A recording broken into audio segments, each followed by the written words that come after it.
नमस्कार दोस्तों, आपका भरपूर स्वागत है हमारे YouTube channel alpha RS academy में। हम राजस्थान का इतिहास पढ़ रहे थे और राजस्थान के इतिहास में भी चौहान डायनेस्टी हम पढ़ रहे थे। चौहान डायनेस्टी के अंदर हमने अजमेर के चौहान स्टार्ट किए थे। 2 क्लास हो गई हैं, तीसरी क्लास हमारी ये है।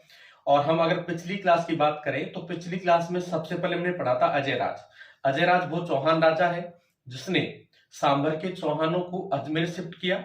1113 में अजमेर की स्थापना की, अजमेर को अपनी राजधानी बनाया और इस राजधानी को सुरक्षित करने के लिए एक किले का निर्माण करवाया जिसे हम अजयमेरो दुर्ग भी कहते हैं और गढ़वीटली दुर्ग भी कहते हैं। इस दुर्ग का एक नाम और मिलता है तारागढ़। तारागढ़ इसको इसलिए कहते हैं, जब हम घुइल डायनेस्टी पढ़ेंगे तो वहां देखेंगे कि एक राजकुमार हुए थे जिनका नाम है पृथ्वीराज सिसोदिया, जिनको हम उड़ना राजकुमार भी कहते हैं। उनकी एक रानी थी ताराबाई, वो कुछ समय यहाँ रही थी, इस वजह से इसका नाम पड़ गया तारागढ़। इसके बाद हमने देखा कि अजय राज ने पार्श्वनाथ मंदिर के अंदर स्वर्ण कलश भेंट किया था। अपनी रानी सोमलेखा के नाम पर चांदी और तांबे के सिक्के चलाए। इसके बाद उन्होंने संन्यास धारण कर लिया और अपने बेटे अणोराज को राजा बनाया। जब अणोराज राजा बना तो उसने तुर्कों को हराया और जिस जगह पर युद्ध हुआ था वहां पर मिट्टी खुदवाकर एक झील का निर्माण करवाया जिसको हम आना सागर झील भी कहते हैं। अणोराज का एक अन्य नाम मिलता है आना जी। इसके बाद हमने देखा कि अणोराज ने पुष्कर के अंदर वराह मंदिर का निर्माण करवाया। फिर हमने देखा कि अणोराज ने गुजरात के शासक जयसिंह सिद्धराज को हराया और उसकी बेटी कांचन देवी से विवाह किया। फिर अणोराज की हत्या उसका बेटा जगदेव कर देता है और जगदेव हत्या करने के बाद जगदेव खुद राजा बन जाता है और जगदेव को हटाकर विग्रहराज चतुर्थ राजा बनता है। और विग्रहराज चतुर्थ के बारे में हमने पढ़ा कि हमारे इतिहासकार हुए दशरथ शर्मा, उन्होंने विग्रहराज की काल को चौहानों का स्वर्णकाल कहा है। और इसके बाद हमने देखा कि विग्रहराज चतुर्थ ने दिल्ली पर विजय प्राप्त की थी और ये जानकारी हमको विजुअली अभिलेख से मिलती है। साथ में उन्होंने अजमेर के अंदर एक संस्कृत पाठशाला जिसके हम कहते हैं सरस्वती कंठवर्णम, उसका निर्माण करवाया। कालांतर में इस पाठशाला को कुतुबुद्दीन ऐबक ने एक मस्जिद में बदल दिया जिसको हम 2.5 दिन का झोपड़ा कहते हैं। और इस मस्जिद की दीवार पर हरकेली और ललित विग्रहराज ये दोनों ग्रंथ लिखे हुए हैं। हरकेली ग्रंथ लिखा था खुद विग्रहराज ने, जबकि ललित विग्रहराज लिखा था उसके दरबारी विद्वान सोमदेव ने। ठीक है। इसके बाद हमने देखा कि एक विद्वान और हुए थे नरपति नाल है, उन्होंने बीसल देव रासो नाम का एक ग्रंथ लिखा जिसमें विग्रहराज चतुर्थ और देसल देव की प्रेम कहानी का उल्लेख मिलता है। इसके बाद हमने देखा कि विग्रहराज ने एक बीसलपुर नामक शहर बसाया और एक तालाब का निर्माण करवाया। इनकी उपाधि की बात करें तो बीसल देव इनकी एक उपाधि है और कवि बांधव या कटि बांधव इनकी एक उपाधि है। अब हम आगे पढ़ते हैं तो ये चीज देखें, अगर हम अणोराज थे, अणोराज और अणोराज की 2 पत्नियां हमने पढ़ी थी। एक का नाम था सुधवा और एक का नाम था कांचन देवी।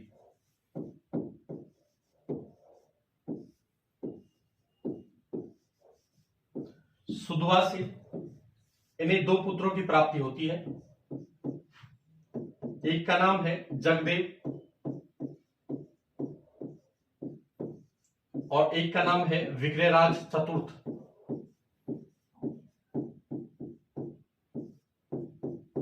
और इधर कांचन देवी से जो पुत्र प्राप्त होता है उसका नाम है सोमेश्वर। ठीक है। अणोराज की हत्या की जगदेव ने और जगदेव राजा बना। फिर जगदेव को हटाकर राजा कौन बना? विग्रहराज चतुर्थ, ये हमने पढ़ लिया था। और विग्रहराज के 2 बेटे थे, एक का नाम था अपारगंगे और एक का नाम था नागार्जुन।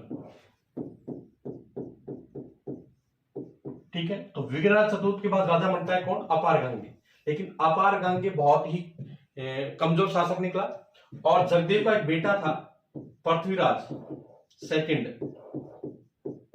पृथ्वीराज सेकंड, उसने अपारगंगे को हटा दिया और खुद राजा बन गया। तो हम आज पढ़ेंगे पृथ्वीराज सेकंड से। तो सबसे पहले राजा आता है पृथ्वीराज सेकंड।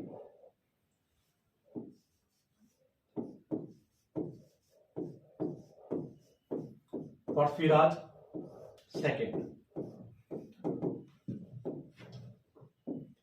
सबसे पहले ये किसका पुत्र था? जगदेव का पुत्र, जगदेव का पुत्र। किसको हटाकर राजा बना? अपारगांग्य, अपारगांग्य को हटाकर राजा बना।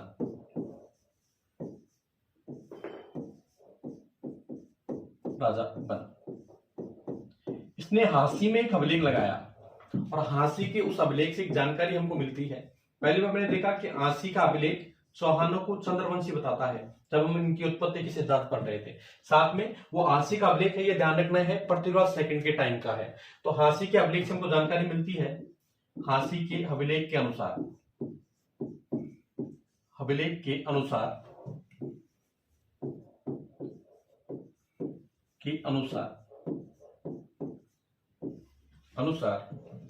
इसने, मतलब पृथ्वीराज सेकंड ने, इसने हांसी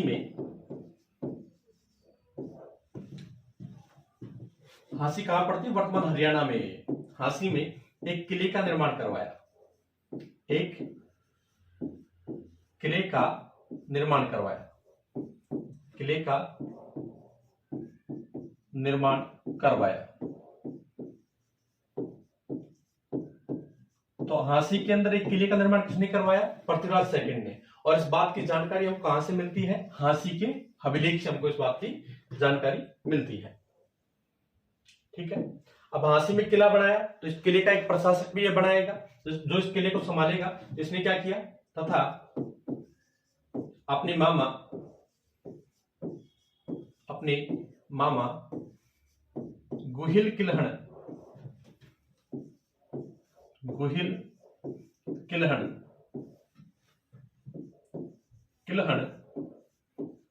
को यहां का प्रशासक बनाया, यहां का प्रशासक बनाया,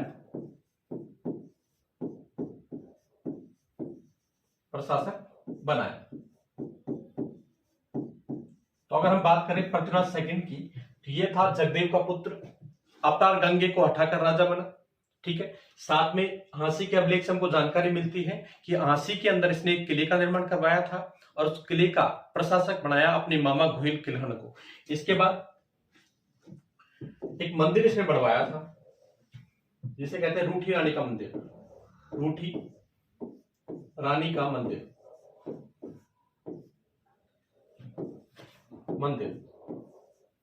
ठीक है। इसने कोई मंदिर बनवाया होगा और इसकी एक रानी अपना ज्यादातर समय उसी मंदिर में बिताया करती थी। तो लोगों को लगा कि ये रानी यहाँ रूठ के रहती है। फिर बाद में लोगों ने कहना ही शुरू कर दिया कि रूठी रानी का मंदिर है। तो रूठी रानी का मंदिर, इसमें एक अभिलेख लिखा हुआ है, में लगे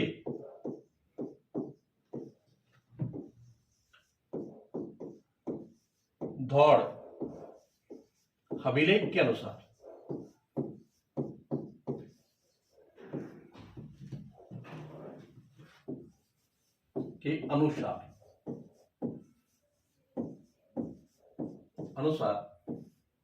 पृथ्वीराज सेकंड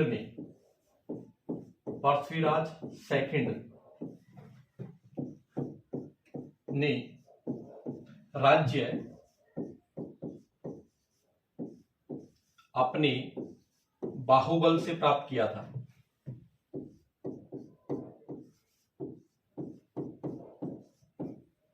बाहुबल से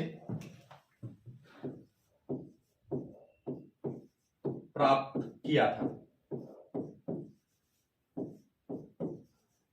और ये बात सही भी है कि पृथ्वीराज सेकंड को जो राज मिला वो बापोती में नहीं मिला, क्योंकि राजा बन गया था अपारगंगी जो विक्रराज चतुर्थ का बेटा था, जबकि पृथ्वीराज सेकंड बेटा था जगदेव का।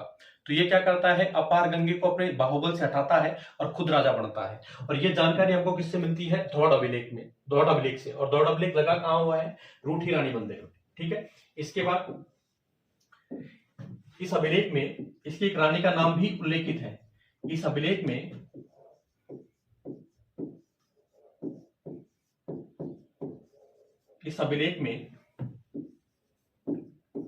इसकी रानी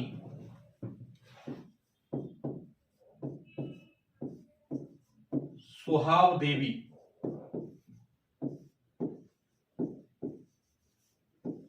का नाम भी मिलता है।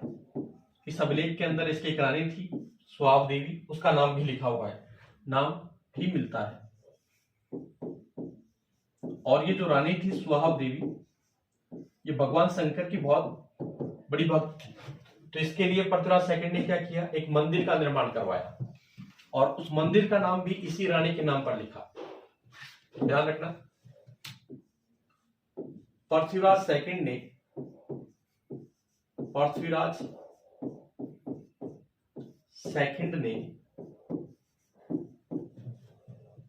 रानी सुहाव देवी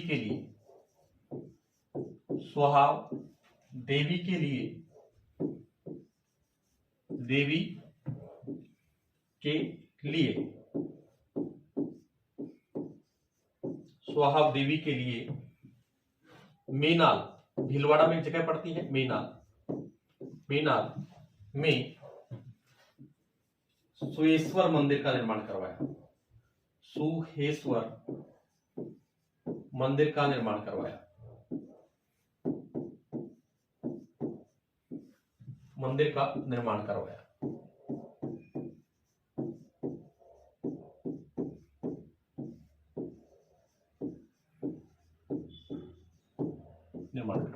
दोबारा देखें, पृथ्वीराज सेकंड जगदेव का पुत्र था, अपार गंगे को हटाकर खुद राजा बना।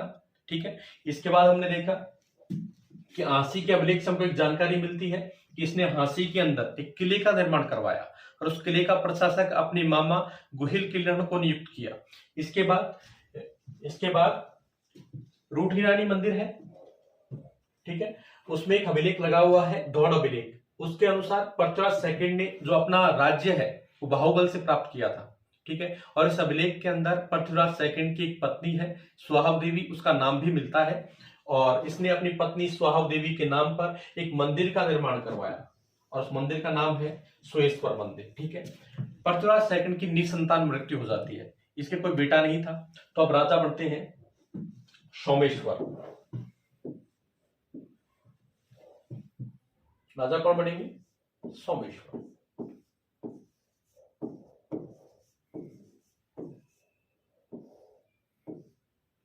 अगर हम थोड़ी सी बात करें सोमेश्वर की, तो सोमेश्वर बेटा है अणुराज का, हमने भी देखा था।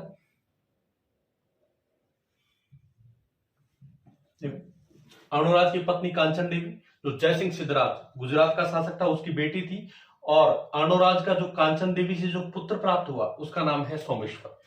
तो जब पृथ्वीराज सेकंड की निसंतान मृत्यु हो गई तो अगला राजा बनता है सोमेश्वर। ठीक है, सोमेश्वर राजा बना। देखो क्या होता है, अणुराज की हत्या कर देता है जगदेव। ठीक है, और इस बात का पता लगता है कांचन देवी को कि जगदेव ने राज्य के लिए अपने पिता की हत्या कर दी। अब चूंकि जो कांचन देवी है वो जगदेव की सौतेली माँ है और सोमेश्वर सौतेला भाई है, तो कांचन देवी को कहीं न कहीं लगता है कि जब जगदेव ने राज्य के लिए अपने पिता की हत्या कर दी तो मेरी और मेरे बेटे की भी हत्या कर सकता है, इसलिए वो उसी टाइम गुजरात चली जाती हैं और अपने पियर में रहने लगती हैं।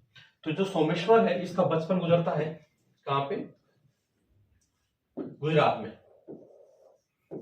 तो सोमेश्वर का बचपन कहां गुजरा, गुजरात में। तो इसका बचपन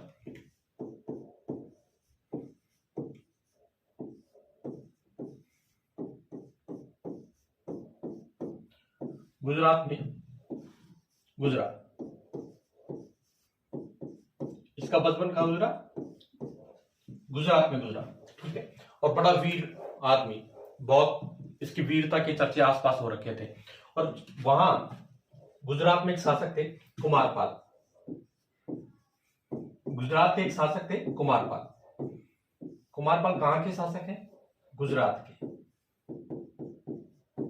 और महाराष्ट्र के एक शासक थे मल्लिकार्जुन,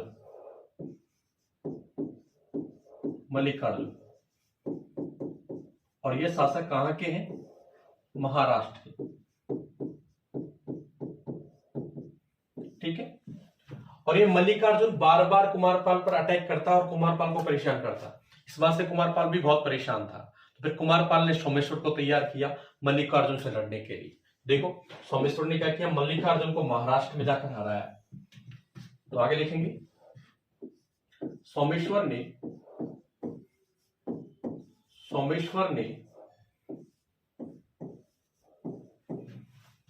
महाराष्ट्र के शासक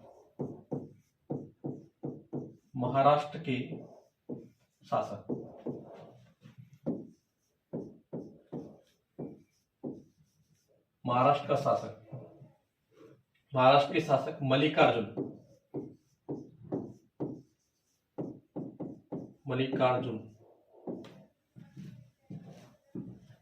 को हराया,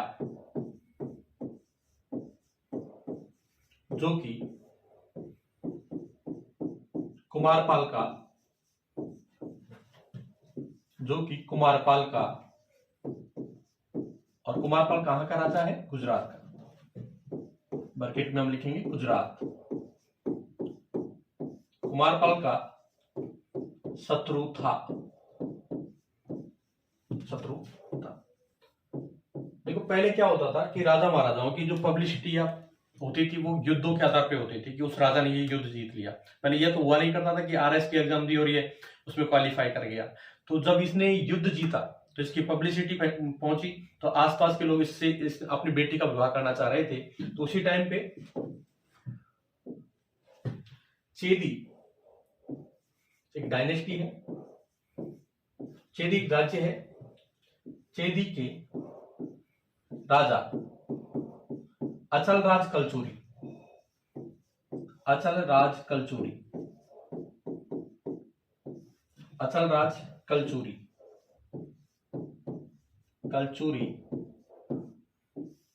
ने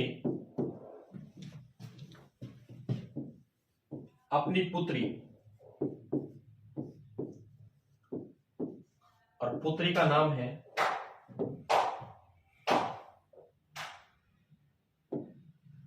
कर्पूरी देवी,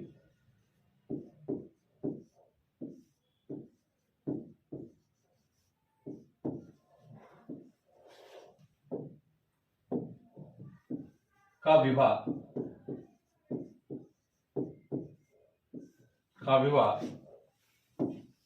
सोमेश्वर से किया।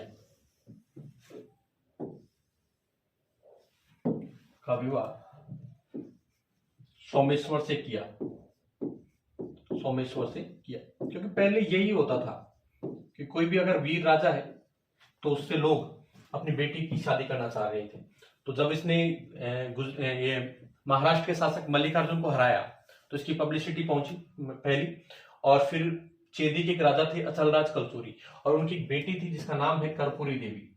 उसका विवाह फिर उन्होंने सोमेश्वर से किया। ठीक है।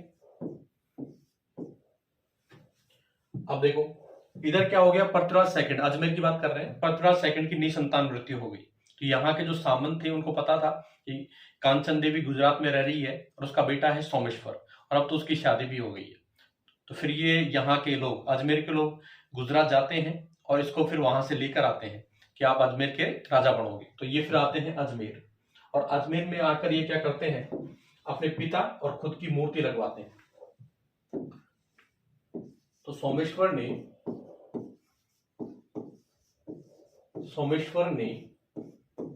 अजमेर में अपनी तथा अपने पिता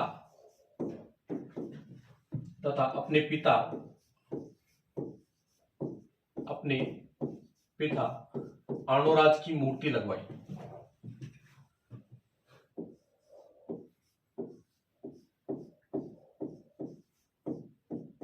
अर्णोराज की मूर्ति लगवाई।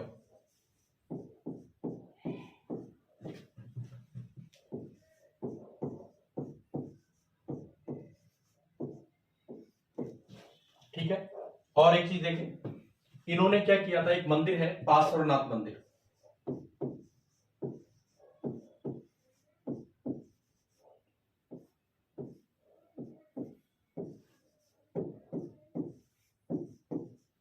मंदिर को रेवणा, एक गांव है, रेवणा नामक गांव भेंट में दिया, नामक गांव भेंट में दिया, भेंट में दिया। गांव भेंट में देने का मतलब है कि गांव से जितना भी रेवेन्यू आएगा वो पार्श्वनाथ मंदिर को जाएगा, ठीक है। और इस बात की हमको जानकारी मिलती है बिजोलिया अभिलेख से, बिजोलिया अभिलेख से ये हमको जानकारी मिलती है।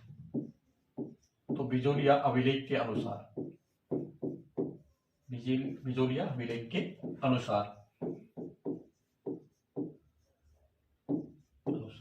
बहुत देर से हम पढ़ रहे हैं कि बिजोलिया अभिलेख चौहानों की जानकारी देने का एक महत्वपूर्ण स्रोत है। तो यह अभिलेख भी इसी राजा के टाइम पे लगा था, और लगा कहां था? इस मंदिर के अंदर। तो ध्यान रखना, एक चीज और ध्यान रख लें कि बिजोलिया अभिलेख, बिजोलिया अभिलेख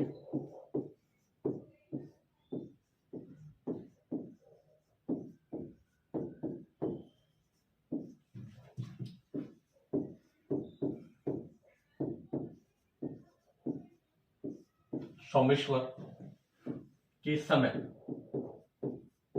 लगा था। ध्यान रखना, सोमेश्वर ने नहीं लगाया, लेकिन लगा इसके टाइम पे था, और चौहानों की बहुत ज्यादा जानकारी देता है। और ये जो बिजोलिया अभिलेख है वो इस पार्श्वनाथ मंदिर के अंदर लगा हुआ है। अब चूंकि एक चौहान राजा है जो इस मंदिर को एक गांव भेंट में कर रहा है, तो इस अभिलेख के अंदर ऑब्वियस है इनकी जानकारी मिलेगी, इनकी बढ़ाई की जाएगी।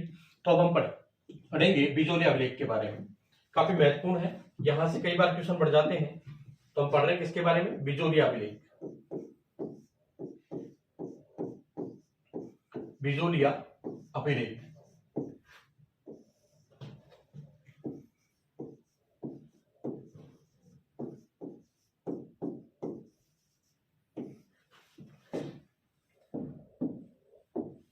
हम पढ़ रहे हैं बिजोलिया अभिलेख, और यह अभिलेख है 1170 का, 1170 का, ठीक है। इस अभिलेख के बारे में हम पढ़ रहे हैं, चौहानों के बारे में महत्वपूर्ण जानकारी देता है, ठीक है। अब बात करें कि यह अभिलेख लगा कब, तो 1170 में लगा, ठीक है। कहां पे लगा हुआ है? पार्श्वनाथ मंदिर के अंदर लगा हुआ है। तो इसके बारे में जानकारी देते हैं, लिखते हैं इसको लगवाने वाला व्यक्ति कौन था। तो इस अभिलेख को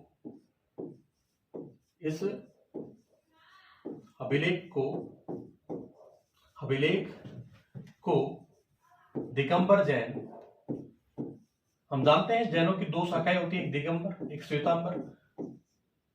तो इस अभिलेख को दिगंबर जैन लोलाक, उसका नाम क्या है? लोलाक, लोलाक ने पार्श्वनाथ मंदिर के अंदर लगवाया। पार्श्वनाथ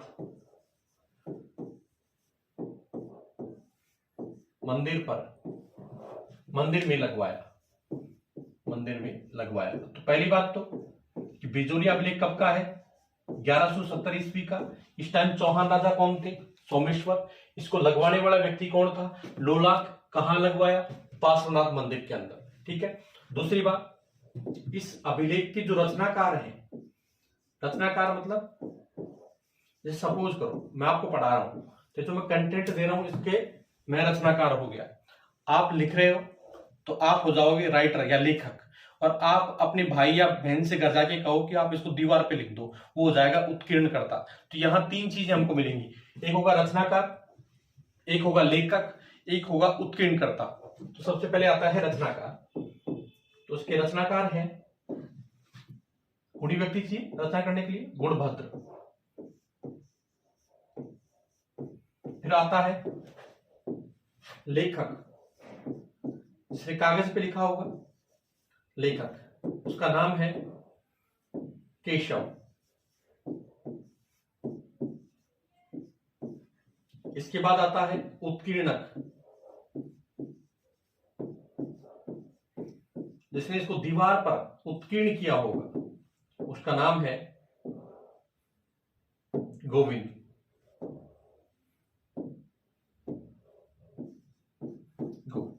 दोबारा देखें, बिजोले अभिलेख कब का है? 1170 का है। कहां पे लगा हुआ है? पार्श्वनाथ मंदिर के अंदर लगा हुआ है। किसने लगवाया? लोलाक ने लगवाया। और किस चौहान राजा के टाइम पे लगा था? सोमेश्वर के टाइम पे लगा था। इसके रचनाकार कौन है? गुणभद्र है। लेखक कौन है? केशव है। उत्कीर्णकर्ता कौन है? गोविंद है। आगे देखते हैं। इस अभिलेख से हमको कई जानकारी मिलती है। तो इस अभिलेख के अनुसार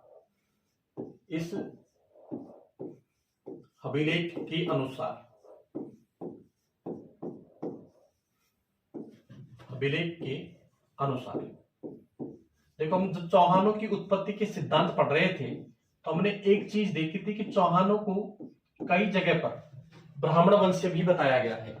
और उसमें जब हम सोर्स लिख रहे थे उसमें लिखा था हमने बिजोली अभिलेख। तो पहली जानकारी तुमको यही मिलती है। इस अभिलेख के अनुसार पहली जानकारी तो यही मिलती है कि चौहान क्या थे?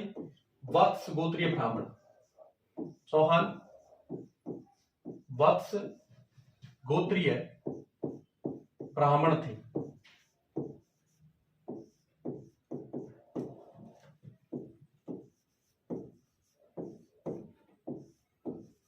पहली जानकारी हमको ये मिलती है। दूसरी बात, हमने एक चीज और देखी कि एक चौहान राजा थे विग्रहराज चतुर्थ, उन्होंने दिल्ली पर अधिकार कर लिया था। इस बात की जानकारी भी हमको बिजोली अभिलेख से मिलती है।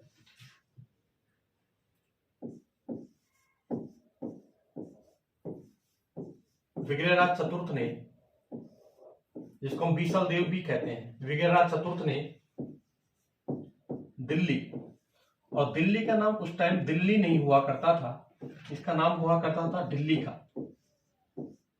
और यहां पर शासन हुआ करता था तोमर राजाओं का। दिल्ली पर तोमर राजाओं को हराकर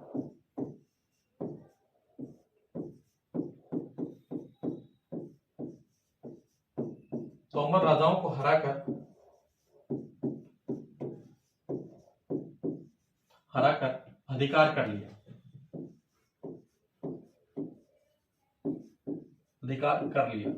और ये क्वेश्चन कई बार पूछा गया है, किस चौहान शासक ने दिल्ली पर अधिकार किया था?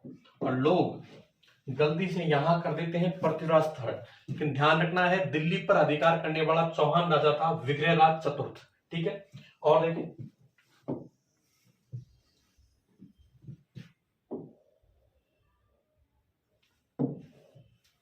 और इस अभिलेख से हमको क्या जानकारी मिलती है? इस अभिलेख से एक जानकारी और मिलती है। जब हम पढ़ रहे थे चौहान डायनेस्टी इनिशियल में, तो हमने देखा कि चौहान डायनेस्टी का जो संस्थापक है वो है वासुदेव चौहान, और उसने एक झील का निर्माण करवाया था, सांबर झील का। और इस बात की जानकारी भी हमको कहां से मिलती है? बिजोली अभिलेख से। तो यहां से हमको जानकारी मिलती है कि वासुदेव चौहान ने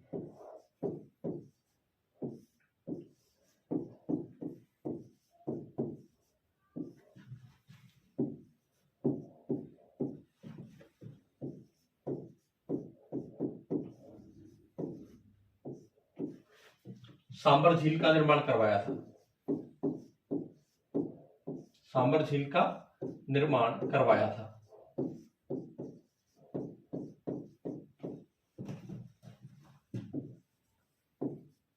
अब एक बात देखें कि अभिलेख लगा हुआ है जैन मंदिर के अंदर, ठीक है, और इसको लगवाने वाला भी कौन है? जैन। लेकिन जानकारी किसकी मिल रही है? चौहानों की। इसका रीजन क्या है? क्योंकि जिस टाइम पे लगा था उस टाइम राजा थे सोमेश्वर, और सोमेश्वर ने इस मंदिर को एक गांव दान में दिया था। उस गांव का नाम है रेवणा। गांव दान में देने का मतलब है कि गांव से जितना भी रेवेन्यू आएगा वो इस मंदिर को जाएगा। इसलिए चौहानों की जानकारी हमको यहां से मिलती है। एक जानकारी और मिलती है यहां से, सोमेश्वर ने पार्श्वनाथ मंदिर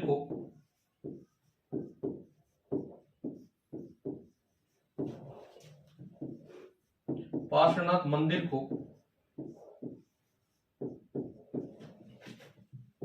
रेवणा गांव भेंट में दिया।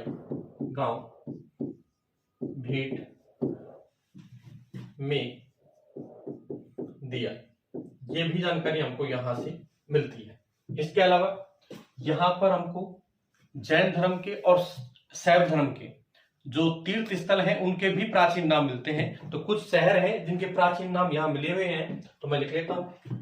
एक तरफ मैं लिखूंगा वर्तमान नाम कि वर्तमान में उस शहर को हम क्या कहते हैं, और बिजोलिया अभिलेख के अंदर उन शहरों का क्या नाम है, वर्तमान नाम। और इधर लिखूंगा मैं प्राचीन नाम, या कहें कि बिजोलिया अभिलेख के अंदर उनका नाम क्या मिलता है, प्राचीन नाम। तो कुछ शहर हैं जिनको हमको प्राचीन नाम मिलते हैं और उनको वर्तमान में देखो क्या कहा जाता है। एक अभिलेख है, एक शहर है बिजोलिया, जहां पर ये लगा हुआ है अभिलेख बिजोलिया।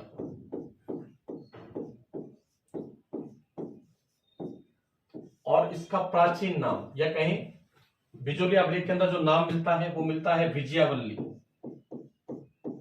विजयावल्ली। इसके बाद देखिए अगला शहर है इसके अंदर ऊपरमाल, वर्तमान नाम है। और बिजोलिया अभिलेख के अंदर इसका नाम मिलता है उत्तमाद्री।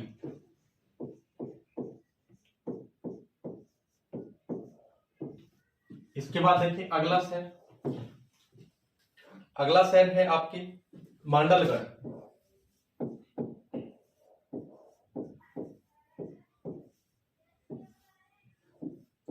और बिजोलिया अभिलेख के अंदर इसका नाम मिलता है मंडलगढ़। इसके बाद देखें अगला शहर है नागदा। और बिजोलिया अभिलेख के अंदर इसका नाम मिलता है नागहरद।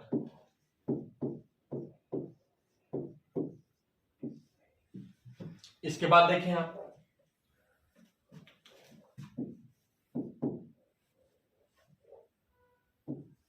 शाकंभरी।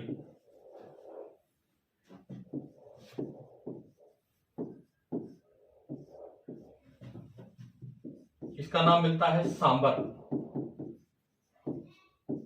और देखें कितने हो गए हमारे, 5 हो गए।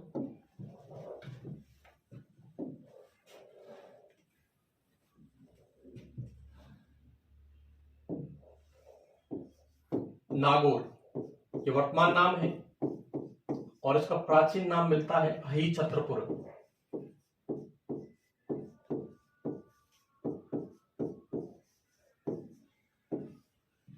इसके बाद देखिए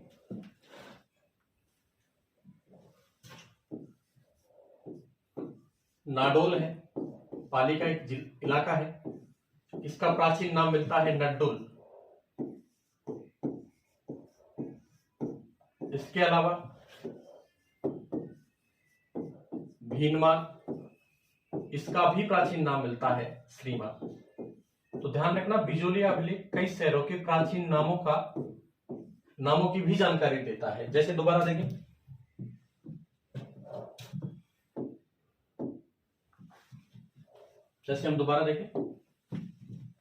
बिजोलिया का प्राचीन नाम मिलता है विजयवल्ली, ऊपरमाल का प्राचीन नाम मिलता है उत्तमाद्री, मांडलगढ़ का प्राचीन नाम मिलता है मंडलकर, नागदा का प्राचीन नाम मिलता है नागरथ, शाकंभरी का प्राचीन नाम मिलता है सांबर। इसके अलावा नागौर का प्राचीन नाम मिलता है हई छत्रपुर, नाडोल का प्राचीन नाम मिलता है नड्डुल और भीनमाल का प्राचीन नाम मिलता है श्रीमाल। इसके अलावा एक राज्य का प्रशासनिक विभाजन भी इसके अंदर मिलता है, तो प्रशासनिक विभाजन की जानकारी भी मिलती है। प्रशासनिक विभाजन,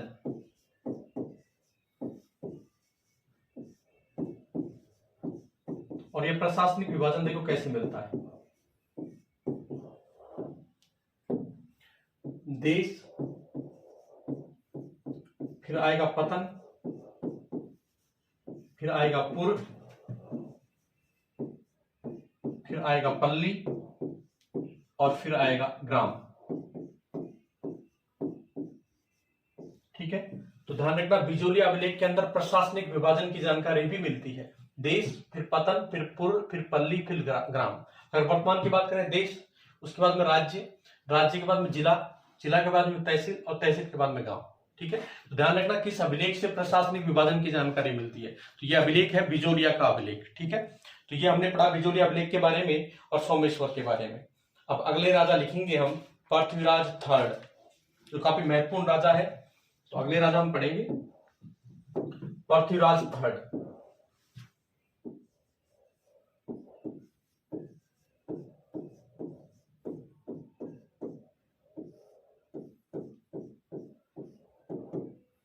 ठीक है, तो पहले हम कुछ सामान्य जानकारी हम लिखेंगे। सामान्य जानकारी में सबसे पहले हम लिखेंगे पिता, फिर लिखेंगे माता, फिर लिखेंगे जन्म कहां और कब हुआ। ठीक है, तो हम लिखते हैं सबसे पहले पिता। तो इनके पिता का नाम था सोमेश्वर, जो हमने पढ़ा अभी। अब हमको पता है कि सोमेश्वर की शादी हुई थी किससे? कर्पूरी देवी से। तो माता का नाम है, पृथ्वीराज की माता का नाम है कर्पूरी देवी। ठीक है, पृथ्वीराज का जन्म होता है 1166 में। और कहां होता है? हमको पता है कि सोमेश्वर इनिशियल में, प्रारंभिक समय में गुजरात में रहा करते थे, वहीं इनकी शादी हो गई थी और वहीं पर पृथ्वीराज का जन्म हो गया था। इनका जन्म हुआ है हईल पाटन,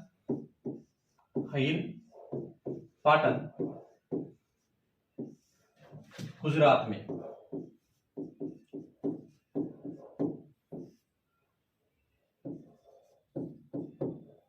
ठीक है, तो हमने सामान्य जानकारी देखी पृथ्वीराज थर्ड के बारे में। इनके पिता का नाम है सोमेश्वर, माता का नाम है कर्पूरी देवी। ठीक है, और इनका जन्म होता है 1166 ईस्वी में और जगह है हईल पाटन, जो गुजरात में है। ये हमने सामान्य जानकारी देखी।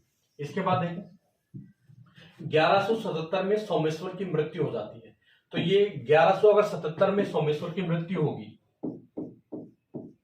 तो ये मात्र 11 साल के रहेंगे। तो ये 11 साल की उम्र में क्या बन गए थे? राजा बन गए थे। तो लिखेंगे हम मात्र 11 साल की उम्र में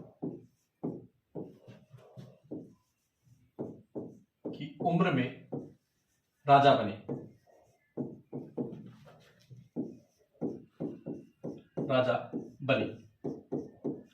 ठीक है, अब इनकी बहुत कम उम्र है, ये राजा तो बन गए, लेकिन राज को चलाने के लिए किसी और का हस्तक्षेप आवश्यक हो गया। तो कर्पूरी देवी स्वयं क्या बन गई? इसकी संरक्षिका। तब इनकी माता कर्पूरी देवी इनकी संरक्षिका मतलब कि पृथ्वीराज का जो राज्य चलेगा वो कर्पूरी देवी के संरक्षण में चलेगा। तब कर्पूरी देवी इनकी संरक्षिका, माता तो ही और संरक्षिका भी बन गई,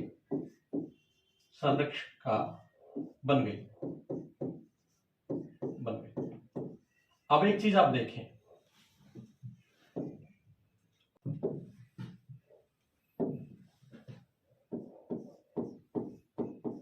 जब पृथ्वीराज राजा बने,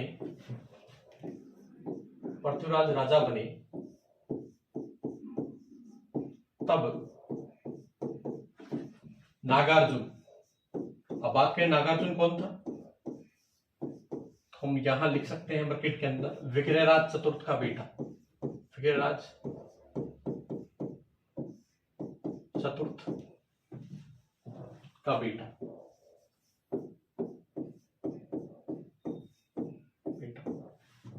ने विद्रोह किया।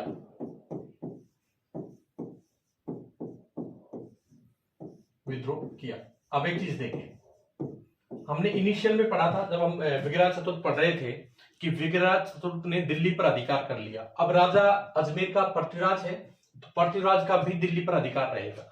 मान लीजिए दिल्ली है, ऊपर दिल्ली है और ये अजमेर है, ये हमारा अजमेर है और ये दिल्ली है। ठीक है, अब ये जो नागार्जुन ने विद्रोह किया, तो नागार्जुन यहां एक जगह पड़ती है और उस जगह का नाम है गुरुग्राम। इसको अपना केंद्र बना लिया। अब चूंकि पूरा राज किसका है? पृथ्वीराज का। और इसने क्या किया? नागार्जुन ने खुद को राजा घोषित कर दिया और गुरुग्राम को राजधानी। तो एक ही राज्य के अंदर दो राजा हो गए और दो राजधानी। ये खुली खुली चुनौती थी पृथ्वीराज सेकंड को। तो ध्यान रखें यहां से नागार्जुन ने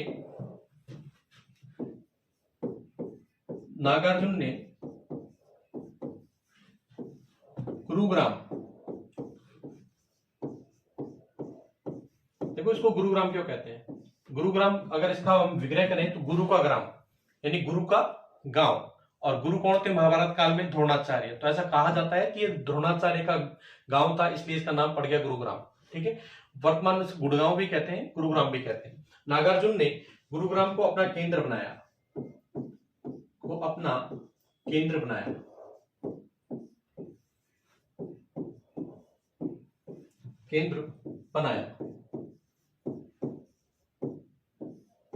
तब पृथ्वीराज थर्ड ने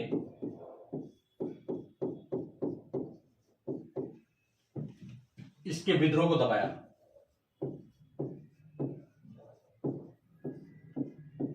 कहने का मतलब इस युद्ध में नागार्जुन की इतनी खतरनाक हार हुई थी कि नागार्जुन को पता ही नहीं कि बाद में कहां गया, युद्ध छोड़ के भाग गया था। ये विद्रोह को दबाया। इसके बाद हमने देखा कि इसी राज्य के अंदर कुछ जनजाति रहा करती थी और उस जनजाति का नाम है भंडार, और यह डकैती के लिए जानी जाती थी, किसी को भी लूट लिया करती थी। तो इसके आतंक को भी क्या किया? पृथ्वीराज थर्ड ने दबाया था। ठीक है, और ये बात है 1182 की। तो 1182 ईस्वी में पृथ्वीराज ने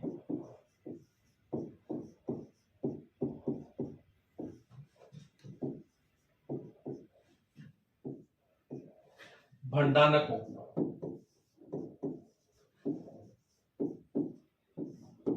के विद्रोह को दबाया।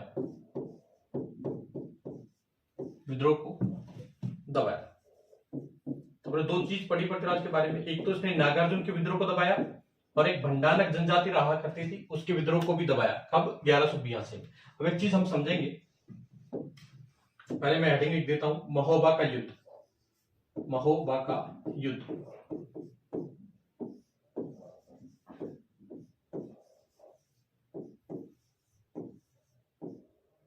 और ये युद्ध होता है 1182 में। बात करें किसके बीच में हुआ, तो ये युद्ध होता है पृथ्वीराज थर्ड वर्सेस परमर्दिदेव चंदेल।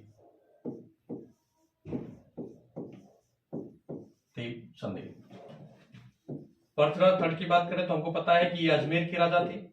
अब बात करें परमर्दिदेव चंदेल, ये राजा थे महोबा के। अब देखिए युद्ध के कारण क्या थे।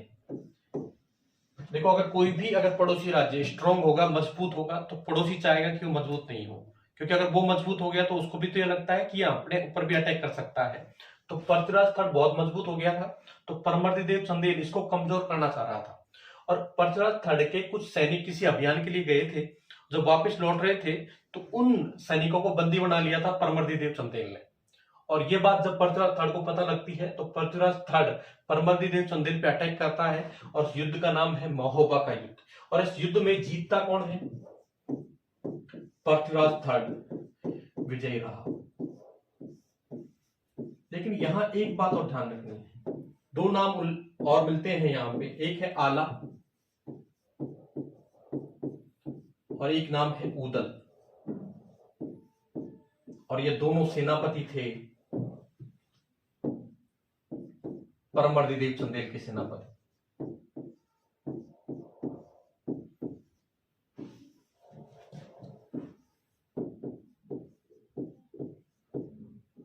परमर्दिदेव चंदेल के सेनापति। अब बात करें कि जीता इसमें पृथ्वीराज है, लेकिन हम परमर्दिदेव चंदेल के सेनापतियों की बात क्यों करते हैं? सेनापतियों की बात इसलिए करते हैं कि हमारे इतिहास में ये बहुत बड़ी बात है कि हमने केवल उन लोगों को हमारे इतिहास में स्थान नहीं दिया जो विजयी रहे, बल्कि उन लोगों को हमने स्थान दिया कि जब देशभक्ति की बात आए, देश पे मर मिटने की बात आए, तो कौन कितने खतरनाक तरीके से लड़ा था। कहते हैं कि आला उदल इतने खतरनाक तरीके से लड़े थे कि एक बार तो पृथ्वीराज थर्ड को लग गया था कि वो युद्ध हार गया, लेकिन एक तीर लग जाता है आला को और आला घायल हो जाता है, और आला को घायल देखकर उदल का मन विचलित हो जाता है और उसी टाइम पर उदल पे भी अटैक हो जाता है और दोनों मारे जाते हैं। लेकिन बहुत भयंकर तरीके से लड़े थे। ध्यान रखना, आला और उदल कौन थे, कई बार पूछा गया है। परमर्दिदेव चंदेल के सेनापति थे। और ये युद्ध कौन सा था, महोबा का युद्ध। कब हुआ, 1182 में। किस किस के बीच में, पृथ्वीराज थर्ड और परमर्दिदेव चंदेल के बीच में। जीता कौन था, पृथ्वीराज थर्ड। और पृथ्वीराज थर्ड ने क्या किया, जीता और महोबा पर अधिकार कर लिया। महोबा पर अधिकार कर लिया और वहां पे पंचमन राय को प्रशासक बनाया। पृथ्वीराज थर्ड ने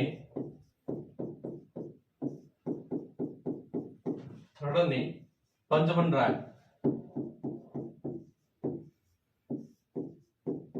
को महोबा का प्रशासक बनाया।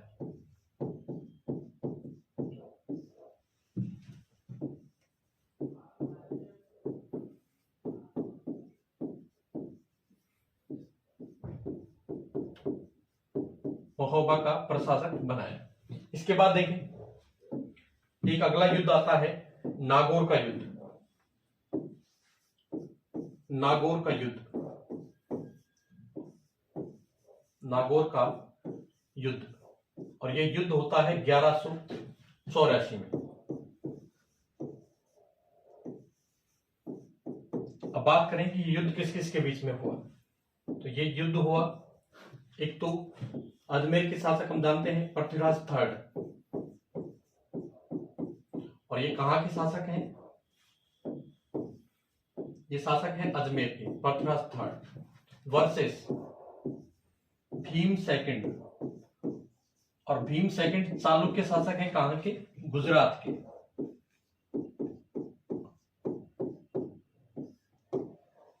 बात करें कि युद्ध क्यों हुआ, कब हुआ, 1184 में। युद्ध कौन सा है, नागौर का युद्ध। किसके बीच में हुआ, पृथ्वीराज थर्ड और भीम सेकंड। भीम सेकंड कहां का राजा है, गुजरात का, चालुक्य राजा है। बात करें कि इन दोनों के बीच में युद्ध क्यों हुआ, तो पहली बात तो कि दोनों अपने साम्राज्य का विस्तार चाह रहे थे, दोनों अपने साम्राज्य का विस्तार करना चाह रहे थे। दूसरी बात है, हम देखेंगे कि चौहान और चालुक्यों में काफी टाइम से विवाद चल रहा था। तीसरी बात, जो तत्कालीन कारण बना युद्ध का, तत्कालीन कारण, युद्ध का तत्कालीन कारण,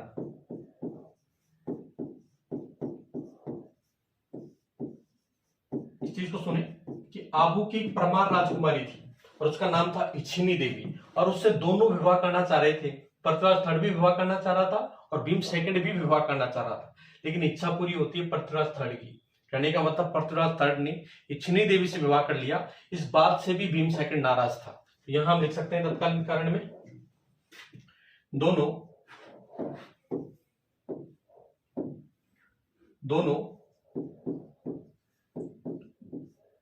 आबू की परमार राजकुमारी, दोनों आबू की परमार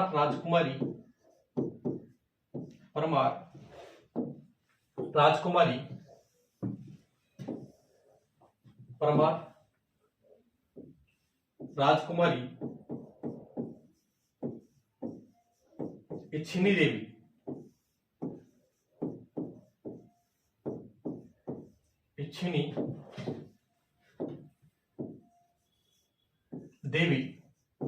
से विवाह करना चाहते थे,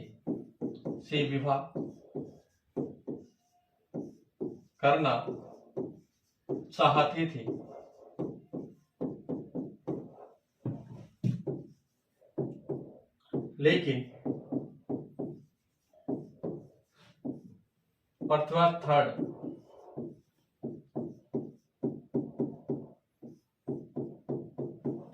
पृथ्वीराज थर्ड इच्छिनी देवी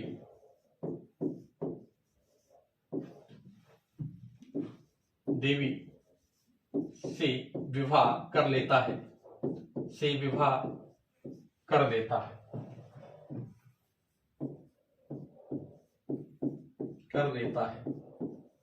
तो यह भी एक कारण था। बात करें जीता कौन, पृथ्वीराज थर्ड विजयी रहा। बाद में इनमें दुश्मनी चल रही थी, तो एक परथियार शासक थे, शासक कह लो या कह दें कि भीमसेकंड का सामंत था एक, और उसका नाम था जगदेव प्रतिहार। जगदेव प्रतिहार। इसने क्या किया, पृथ्वीराज थर्ड और भीम सेकंड के मध्य क्या करवा दी, संधि करवा दी।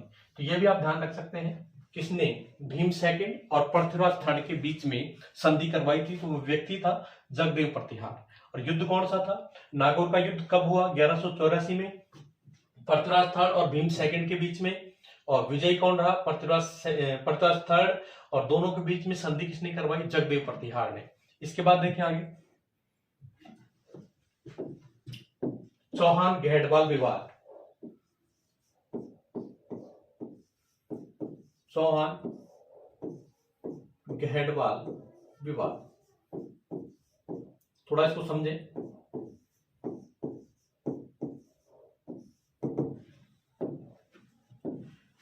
एक जगह पड़ती है यूपी में कन्नौज, और कन्नौज का शासक था उस टाइम पे जयचंद घेटवाल। जयचंद घेटवाल।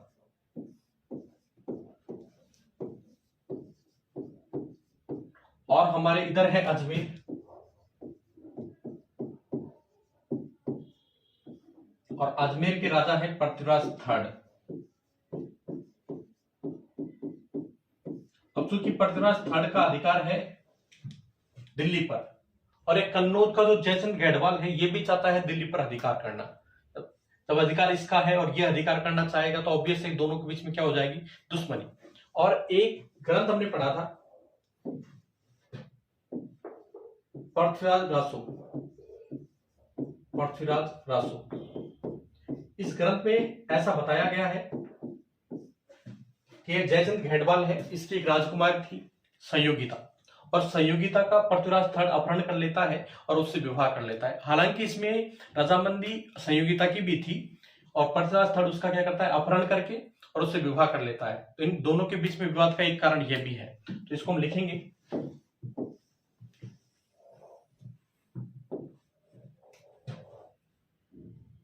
विवाद के कारण, विवाद के कारण। पहला कारण आता है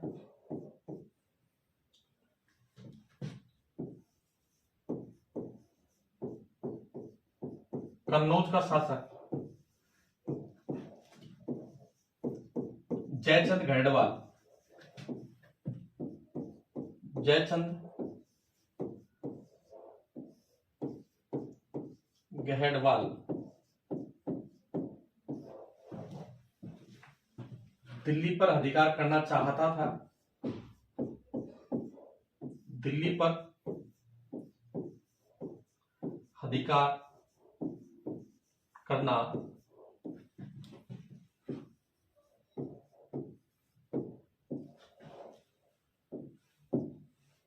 दिल्ली पर अधिकार करना चाहता था,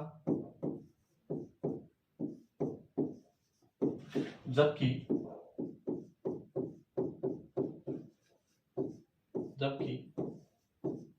दिल्ली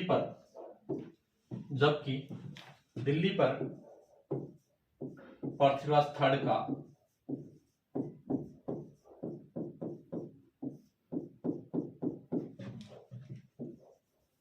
अधिकार था। तो युद्ध का या विवाद का एक कारण तो यह भी था, अधिकार था।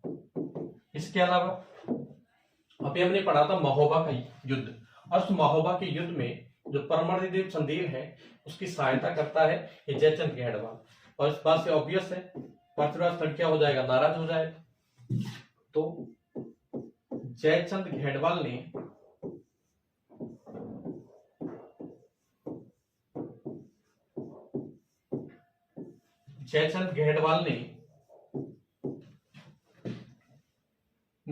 परमर्दिदेव चंदेल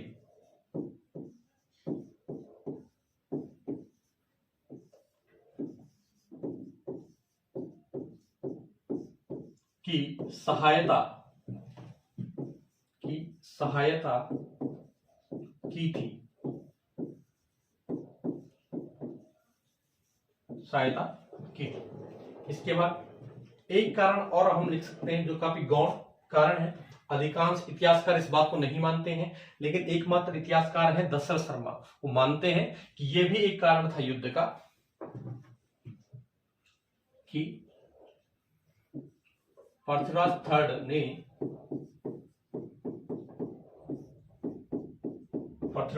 ने जयचंद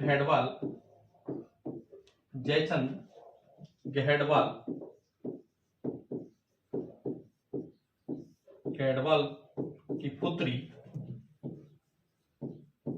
और उस पुत्री का नाम था संयोगिता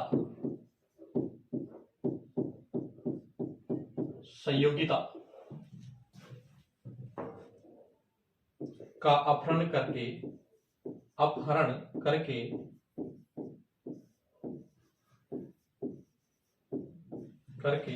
विवाह कर लिया था।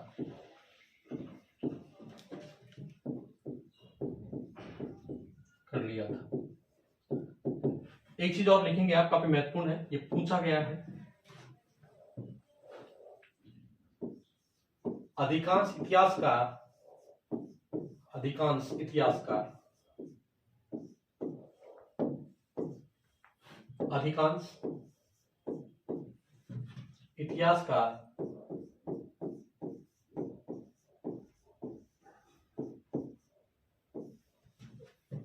संयोगिता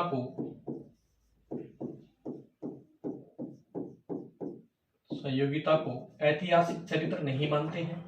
कहने का मतलब ऐसा कोई कैरेक्टर हुआ ही नहीं था, ऐतिहासिक चरित्र नहीं मानते हैं।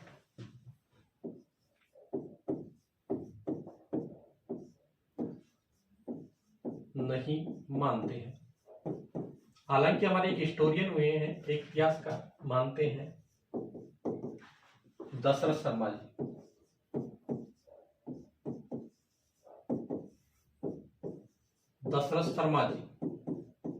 एकमात्र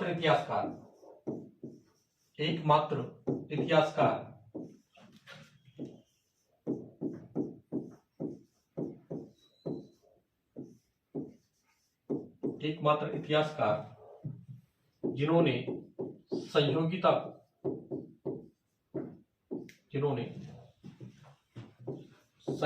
को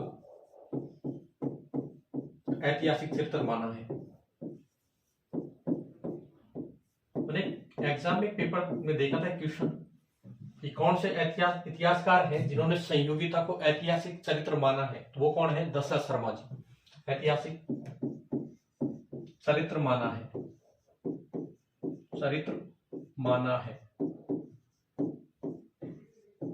तो ये हमने पढ़ा चौहान गहडवाल विवाद। इसके बाद अब अटैक हो जाएगा मोहम्मद गोरी का। हेडिंग डालेंगे पृथ्वीराज थर्ड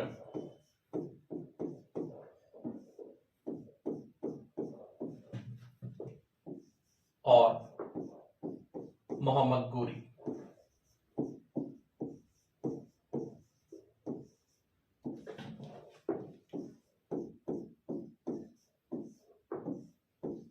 अब देखो मोहम्मद गोरी गजनी का है और ये क्या करता है, तबर हिंद है बठिंडा वर्तमान नाम उसका, तबर हिंद पर अटैक कर लेता है, अधिकार कर लेता है तबर हिंद। और वर्तमान की बात करें तो उसका नाम है बठिंडा, इस पर अधिकार कर लेता है। और ये हमने पता है कि अजमेर से दिल्ली तक पूरा शासन किसका है? पृथ्वीराज थर्ड का। तो बठिंडा भी किसके इलाके में आता है? पृथ्वीराज थर्ड के। तो पृथ्वीराज थर्ड ने कहा कि भैया तो मेरा इलाका है, इस पर कैसे अधिकार कर लिया? बठिंडा पे या तबर हिंद पे कैसे अधिकार कर सकते हो? तो गोरी रिप्लाई करता है, तो बात करता है तबर हिंद की, मैं अजमेर पे अधिकार करूंगा। तो इस बात को लेकर दोनों में दो विवाद होते हैं, दो युद्ध होते हैं। इस बात को लेकर दोनों में दो युद्ध होते हैं।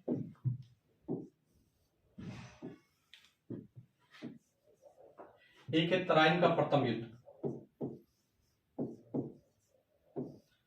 तराइन का प्रथम युद्ध।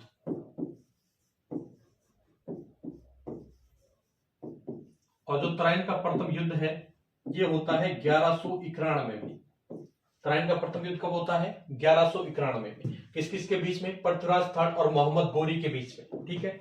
और इस युद्ध में होता क्या है कि पृथ्वीराज थर्ड मोहम्मद गोरी को हरा देता है।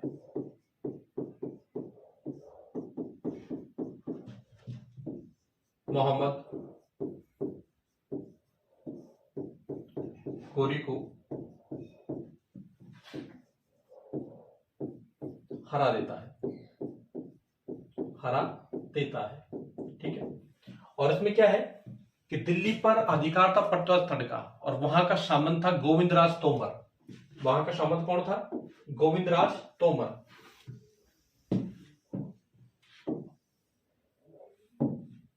तो इस टाइम पे जब प्रथम युद्ध हुआ तो गोविंदराज तोमर ने क्या कर दिया था?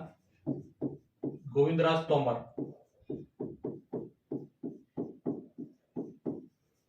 तोमर ने गोरी को घायल कर दिया था, ये पूछा गया है। और घायल करके गिरफ्तार करके ले आया था पृथ्वीराज थर्ड के सामने, घायल कर दिया था। लेकिन बाद में मोहम्मद गोरी कहता है कि मेरे से गलती हो गई कि मैं कभी भी मुड़ के नहीं देखूं, आक्रमण करना तो बहुत दूर की बात है। और हमारे जो पृथ्वीराज थर्ड थे ये मानते थे कि अगर किसी ने क्षमा मांग ली है तो उसे माफ कर देना चाहिए। और इन्होंने फिर क्या किया? गोरी को माफ कर दिया। और गोरी ने फिर क्या किया?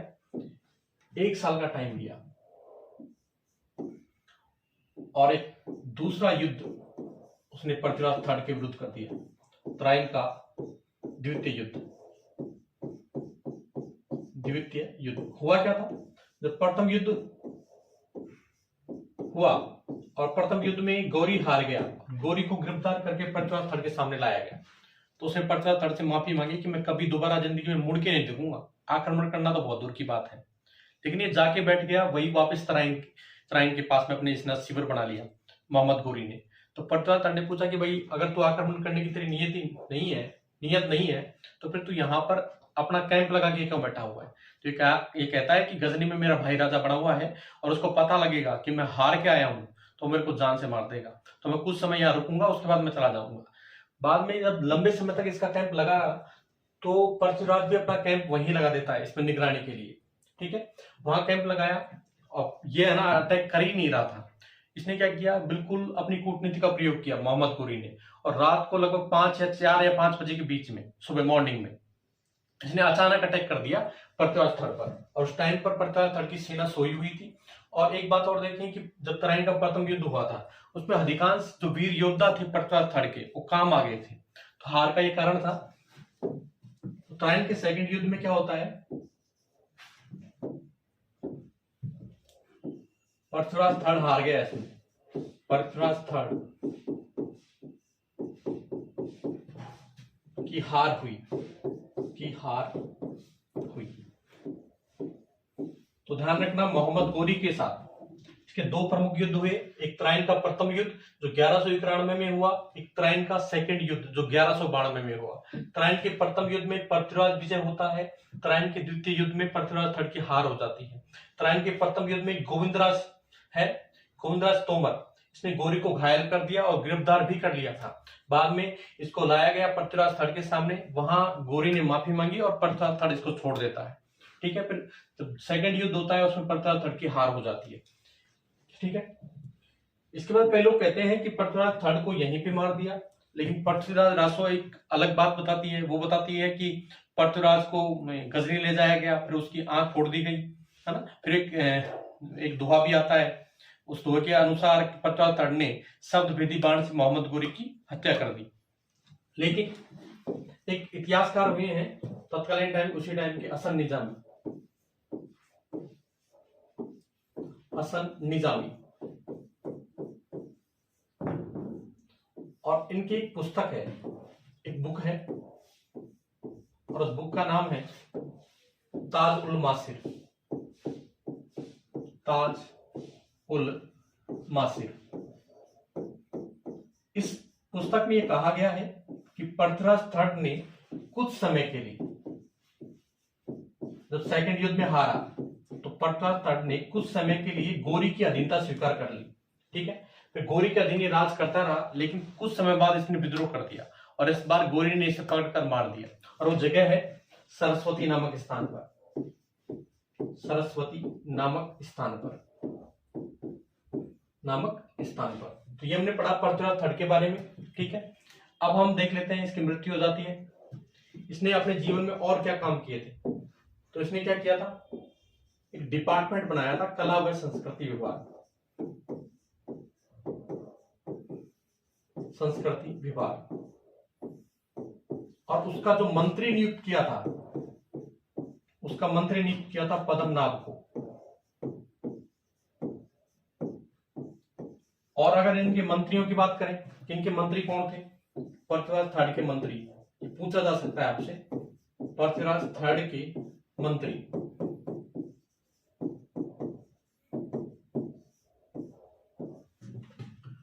भुवनमल, कदम्ब, स्कंद, ये इनके क्या थे, मंत्री थे। तो ये हमने पढ़ा। चौहान, वो भी अजमेर के चौहान। इसी के साथ अजमेर के चौहान कंप्लीट हो जाते हैं। नेक्स्ट क्लास में हम पढ़ेंगे रणथंभौर के Chauhan. Thank you very much.